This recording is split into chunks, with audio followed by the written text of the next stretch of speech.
আসসালামু আলাইকুম। আমি আপনাদেরকে আজকে এমন একটা ভিডিও দেখাতে যাচ্ছি যেখানে মানবিকতা দেখানো হয়নি। মানে যারা জারজ সন্তান হয় না, তাদের ব্যবহার কেমন হয় এই ভিডিওটি দেখেন। एक वीडियो मैंने देखी, उसमें गरीब अपने फर्ज निभा रहा था, मजदूरी कर रहा था, एक लैंप पकड़े हुए था।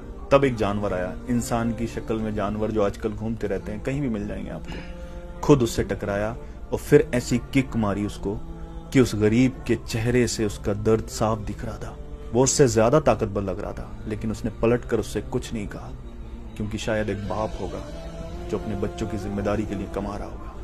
शायद एक बड़ा भाई होगा जिसे अपने भाई बहनों की फ्यूचर की परवाह होगी। शायद बूढ़े माँ बाप की दवाई लेकर जानी होगी। ऐसे जानवरों को खुदा हिदायत दे। और ऐसे लोग जो আসলে কি बाहर घर বলবো, से बाहर এদের कमाने জন্মের जाते কোনো हैं, ঠিক आप আছে नहीं বলুন? जानते वो क्या क्या একটি जुल्म सहकर, মানুষ क्या क्या সে बर्दाश्त ইনকামের करके घर জন্য में आपके लिए তার कमा कर ला रहे हैं। মানে इस বাড়ি चीज का পরিবারের एहसास हो। ফ্যামিলির ইনকামের জন্য হয়তো তার মা বাপের ওষুধ কেনার জন্য সে খাটছে, বা তার স্ত্রী ফ্যামিলি বাচ্চাদেরকে মানুষ করার জন্য সে একটি মেহনত করছে। আর তাকে না জেনে না শুনে তাকে হঠাৎই সে কিক মেরে দিল। এটা আপনাদের মতে কি হয়েছে? উচিত হয়েছে?